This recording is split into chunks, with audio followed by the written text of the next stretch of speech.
কারণ হচ্ছে এত সুন্দর সৌন্দর্য জায়গাটার, পুরো জলের রংটা শুধু দেখো।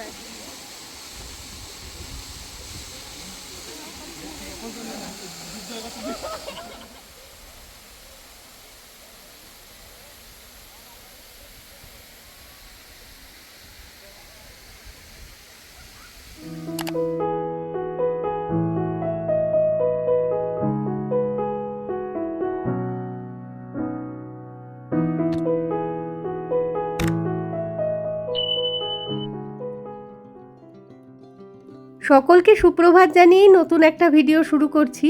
তো আজকে হচ্ছে সানডে সকাল আর আমরা যাচ্ছি চেরাপুঞ্জির দিকে।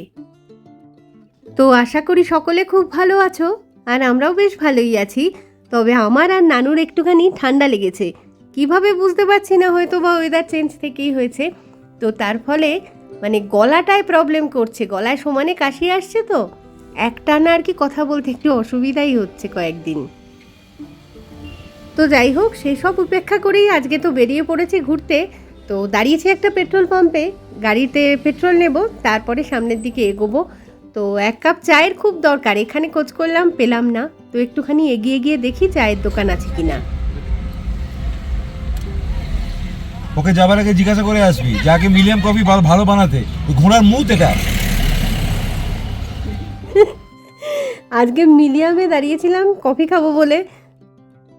ওই দোকানটায় কিন্তু আমরা বহুবার কফি খেয়েছি, এত বাজে কোনো দিন করেনি। আজকে ওটা চা ছিল না কফি ছিল কে জানে। তো যাই হোক, এখন মাউডক ব্রিজ ক্রস করছি, এরপরে ওয়াটারফলস রোডের দিকে যাব আমরা, কারণ ওখানকার লিংশিয়ার ওয়াটারফলসটাই আজকে আমাদের যাওয়ার প্ল্যান রয়েছে।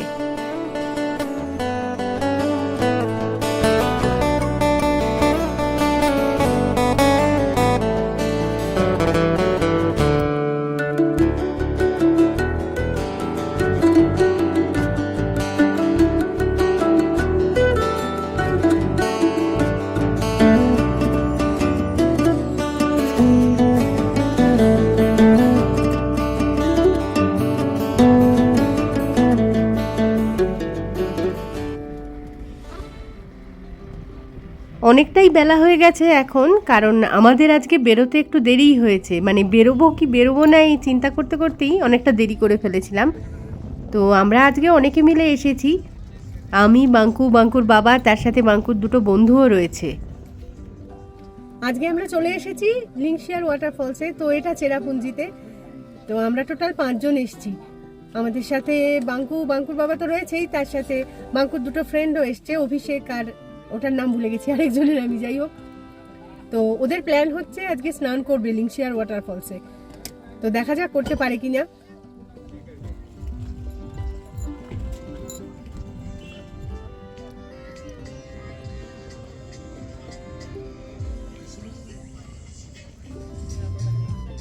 লিংশিয়ার ওয়াটারফলসে এগোনোর জন্য টিকিটের লম্বা একটা লাইন দেখেই বুঝতে পারছি যে আজকে এখানে প্রচুর টুরিস্টের ভিড় নিশ্চয়ই। ওয়েদারটা সকাল থেকে বেশ রৌদ্রোজ্জ্বল ছিল, আস্তে আস্তে বেলা হয়ে গেছে, তো ওই কারণে দেখছি হালকা করে মেঘলা করেছে। তো কি সুন্দর এগুলো ফুলগুলো ফুটেছে এখানটায়। তো টিকিট আমাদের কাটা হয়ে গেছে, এবার এগোই ওয়াটারফলসের দিকে। টিকিটের মূল্য হচ্ছে 50 টাকা পার হেড, তাতে ওয়াটারফলসও দেখা যাবে আর এই জাস্ট ডান দিকটা একটা কেভ রয়েছে সেটাও দেখা যাবে। তবে আগেরবার যখন এসেছিলাম কেভটা দারুণ এনজয় করেছিলাম, সেই কারণে কেভের দিকটা এবার আর গেলাম না, ওয়াটারফলসেই যাচ্ছি। সামনে চলেছে বাঙ্কু আর তার বন্ধুরা, এদের পিঠে সব বড় বড় ব্যাগ, আসলে ব্যাগ ভর্তি করে জামা কাপড় টাপড় নিয়ে এসেছে আর কি। ওদের প্ল্যানটাই হচ্ছে আজকে ওয়াটারফলসের জলে সব স্নান করবে। তবে একটা জিনিস বলার মতন, যে এখানে ওয়াটারফলসের জলে যদি কেউ স্নান করতে চায় তার কিন্তু আলাদা খরচা আছে, কারণ 50 টাকা দিয়ে তাকে নিতে হবে লাইফ জ্যাকেট, তারপরে সে জলে নামতে অ্যালাউড আর কি। বেশ অনেকগুলোই সিঁড়ি আছে এখানে, তবে নামতে খুব একটা অসুবিধা হচ্ছে না, কারণ এখন তো আর বর্ষাকাল নয়, মোটামুটি শুকনোই আছে চারধারটা। তো বর্ষাকাল হলে হয়তো ওই যে পিছল থাকবে সিঁড়িতে, সেক্ষেত্রে চলতে একটুখানি অসুবিধা হলেও হতে পারে। বাঙ্কু একবার দাঁড়া, এখান থেকে লাইফ জ্যাকেট নিয়ে নে। বাঙ্কুরা 3 বন্ধু মিলে জলে নামবে, সেই কারণে ওদের লাইফ জ্যাকেটটা তো অবশ্যই দরকারি। ওটাই কালেক্ট করার জন্য ওরা দাঁড়িয়ে রইল, আর আমরা চলে এলাম জলের একেবারে কাছাকাছি।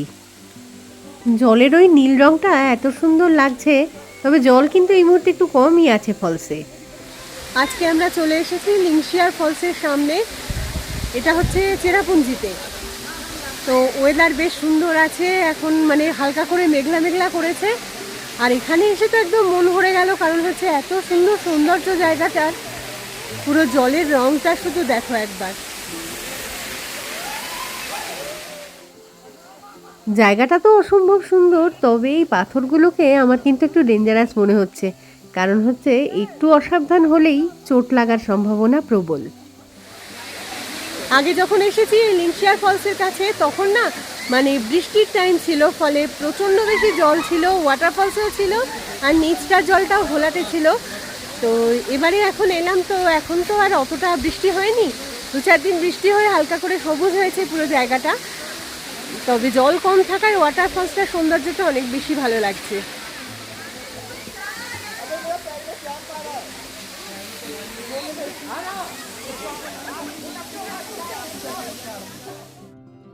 ওয়াটারফলসের জলটা উপর থেকে তো নিচে পড়ে তারপর নদীর মতন বয়ে যাচ্ছে। তো নদীর ওই জলের তলায় কিন্তু বালি রয়েছে টোটাল, আর সেই জলের গভীরতাও বেশি না, ফলে ওখানে নামতে গেলে কিন্তু কোনো রকম লাইফ জ্যাকেটের প্রয়োজন হচ্ছে না। ওই যে নীল জল যেখানটায় দেখা যাচ্ছে ওই জায়গাটায় গভীরতা আছে, তার ফলে লাইফ জ্যাকেট অবশ্যই দরকার। ওয়াটারফলসের জলে বোধহয় স্নান করাটা আলাদা একটা মজা। আগের বারেও এসে দেখেছিলাম প্রচুর মানুষের ভিড়, ঠিক এবারও তাই। তো বাকিরা নামলেও আমি তো আর জলে নামবো না, আমি তাই একটুখানি জলের মধ্যে হাত চুবিয়ে নিয়ে দেখে নিচ্ছি যে জলটা কী পরিমাণ ঠান্ডা। ওদিকে বাঙ্কুরাও চলে এসেছে লাইফ জ্যাকেট কালেক্ট করে, এবার ওরা আস্তে আস্তে জলে নেমে যাচ্ছে সবাই।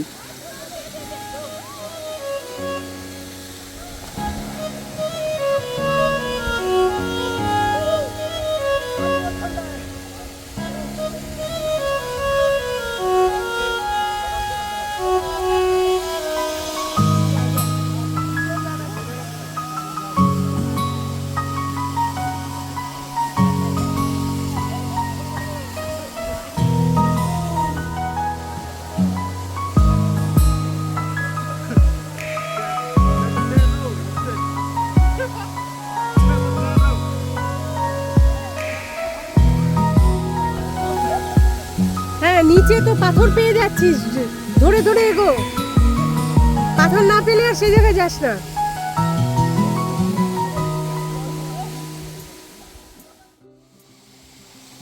বাঙ্কু আসলে সাঁতার জানে না, তবে জলটা তো খুব একটা ডিপ নয়, আর অনেক বন্ধু বান্ধবী ওর নেমেছে অলরেডি জলে, সেই কারণে হয়তো একটুখানি মনের মধ্যে সাহস নিয়ে এগোনোর চেষ্টা করছে। জলটা কিন্তু বেশ ভালোই ঠান্ডা, ফলে খুব বেশিক্ষণ সময় ধরে জলে ডুবে থাকাটাও ঠিক নয়। A few minutes later.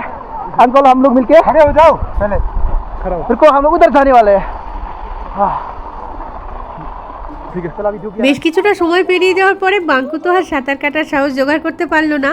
Or life জ্যাকেটটা খুলে নিয়ে ওর বাবাই নেমে গেল লাস্টে জলে। আমি কিন্তু বাড়ি থেকে বেরোনোর আগে বলেছিলাম যে এক্সট্রা সেট জামা নিয়ে রাখা ভালো, কারণ যদি জলে নামা হয় তখন তো ভিজে যাবে সেগুলো। তো কে শোনে কার কথা, জানি না আমি এই ভিজে জামা কাপড় পরে কি করে বাড়ি ফিরবে। আর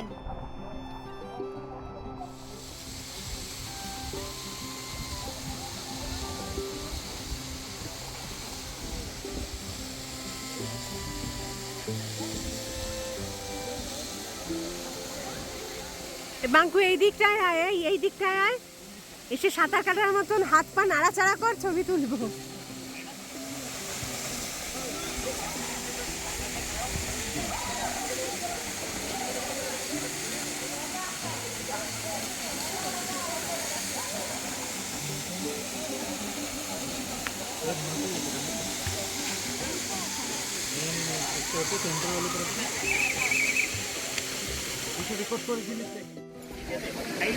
পিছনে ওই যে বাঙ্কু আর বাঙ্কুর বাবা জলের মধ্যে নেমেছে, কিছুতেই বাঙ্কুকে মানে সাহস জোগানো যাচ্ছে না, এরকম অবস্থা।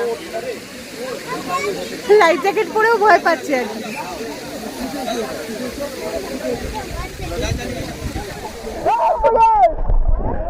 बेकार भी चला रहा है गाइस, देखो সবচেয়ে ইন্টারেস্টিং হচ্ছে কে একটা হাস্কি নিয়ে ঘুরতে এসেছে আর হাস্কিটাও নেমে পড়েছে জলে, মানে ফুল এক্সাইটমেন্ট। বাড়িতে আমি আর নানু 7 দিন ধরে প্রায় মানে সর্দি কাশি নিয়ে ব্যস্ত। আজকে থেকে বাঙ্কুরও ধরে যাবে শিওর, কারণ এতক্ষণ ধরে এরকম ঠান্ডা জলে ডুবে আছে তো।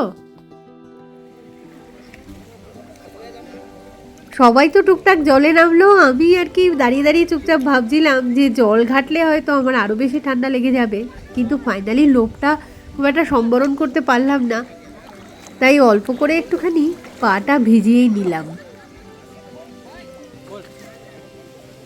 প্রচুর বালি জায়গাটাতে, মানে সমুদ্রের বিচে যেরকম দেখতে পাওয়া যায় ঠিক ওরকমটাই।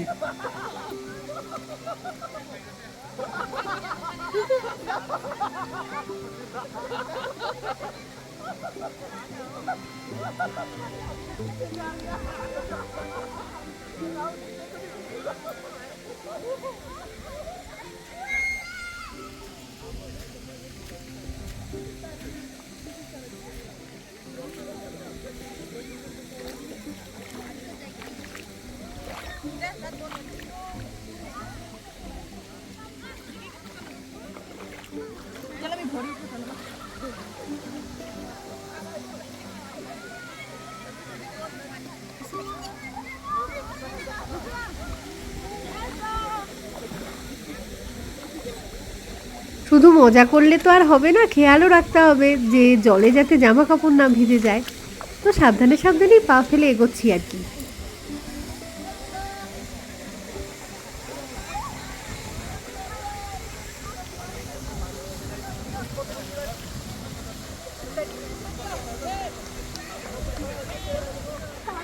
প্রচুর লোকজন জলে নেমেছে স্নান করতে, ওয়েদারটা বেশ আরামদায়ক তো, তবে জলটা কিন্তু ঠান্ডা, পা দিয়ে যা দেখলাম।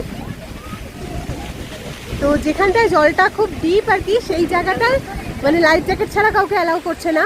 তবে যে জায়গাটায় এইরকম যেখানে আমি দাঁড়িয়ে আছি আর কি, সেই জায়গাটায় কিন্তু খুব বেশি জল নেই, পায়ের তলায় অ্যাটলিস্ট পাথর পাওয়া যাচ্ছে, তো কোনো অসুবিধা হচ্ছে না দাঁড়াতে। তো এই জায়গাটায় লাইফ জ্যাকেট ছাড়াও নেমে যাওয়া যাচ্ছে জলে আর কি। দারুণ সুন্দর লাগছে জায়গাটা এসে।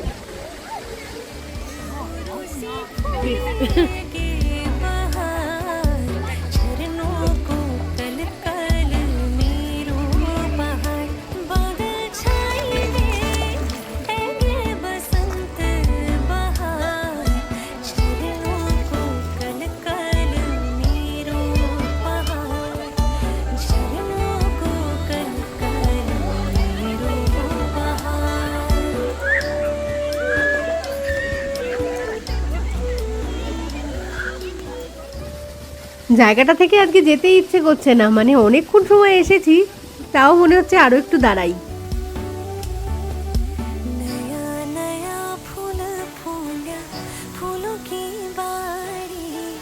ठंडी ठंडी हवा चली हिया लागो प्यारी, ठंडी ठंडी हवा चली हिया लागो प्यारी, चली पुरवाई खेतों में गे बहार, फागो खिलुला हमनी रो बहार, फागो खिलुला हमनी रो। আজকের মতো ঘোরাঘুরি মোটামুটি কমপ্লিট, এবার উপর দিকে উঠবো, সিঁড়ি ধরে উপরে উঠে তারপর বাড়ির পথে রওনা।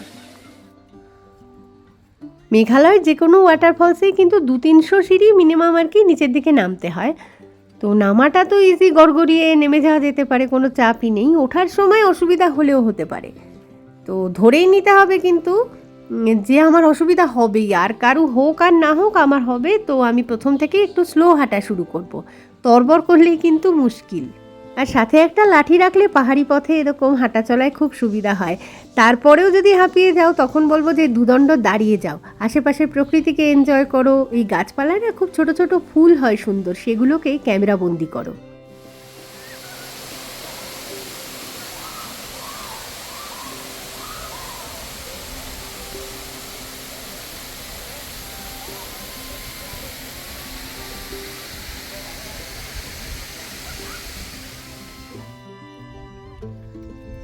বিকেল প্রায় 4টে বাজে এখন, আর এই লোকটার অবস্থা দেখো, জামা প্যান্ট সব তো ভিজে চুপচুপ করছে, ব্যাগে করে সেগুলো বয়ে নিয়ে গামছা পরে বাড়ি ফিরছে। নিজের পক্ষে টাওয়েলটা যে এনেছিল এটাই রক্ষে আর কি। ওই গেল ওরা, ওদেরকে বল পুরো গেটের বাইরে আসতে, পুরো অব্দি ওঠেনি এখনো।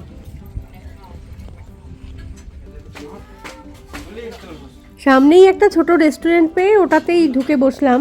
তো দেখা যাক কি খাবার দাবার পাওয়া যায়। যদিও বেলা হয়ে গেছে অনেকটাই, বেলা কি বলবো, বিকেল হয়ে গেছে আর কি। দুপুরবেলায় কেউ খাওয়া দাওয়া করিনি তো, তার ফলে যথেষ্ট খিদে পেয়ে গেছে। আর আমি ছাড়া বাকি 4 জনই জলে সাঁতার কেটেছে। সাঁতার কাটলে খিদেটা একটু বেশিই লাগে বোধহয়। আমাদের প্রত্যেকের জন্য ভাত আর চিকেন বলা হয়েছে। বাঙ্কুর বাবা বলল ম্যাগি খাবে, কারণ ভাত খেলে নাকি ওর ঘুম পাবে, এরপর গাড়ি চালিয়ে যেতে অসুবিধা হবে নয়তো। আগেভাগেই আমরা তো একটা পটেটো চিপসের প্যাকেট কিনে নিয়েছিলাম, তবে ভাত চিকেনের সাথে দেখলাম এরা আলু ভাজাও দিয়েছে, আর আলু ভাজাটাই আমার সবচেয়ে বেশি টেস্টি লেগেছে।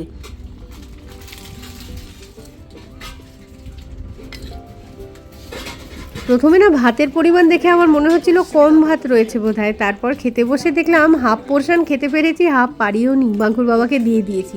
বিনিময়ে তার ম্যাগি থেকে আমি 2-4 চামচ ভাগ বসিয়েছি।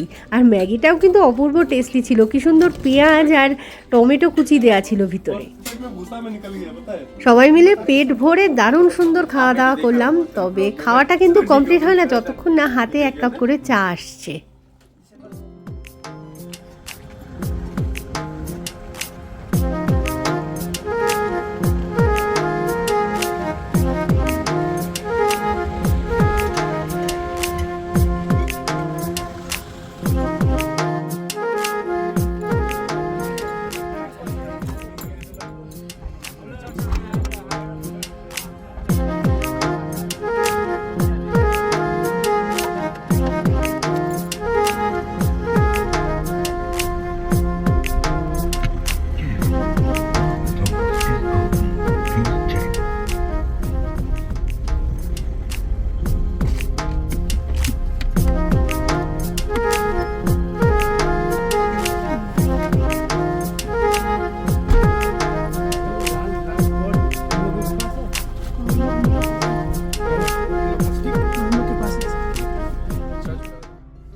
আজকের জার্নিটা কিন্তু রিয়েলি ইউনিক আর কি। গামছা পরে স্করপিও ড্রাইভিং ভাবা যায় না। তো যাই হোক, ফাইনালি আমরা রওনা দিয়ে দিলাম বাড়ির উদ্দেশ্যে। কিছুটা পথ বাঙ্কুর বাবা চালিয়েছে, কিছুটা পথ বাঙ্কু চালিয়েছে, এইভাবেই আমরা সেদিন বাড়ি পৌঁছেছি।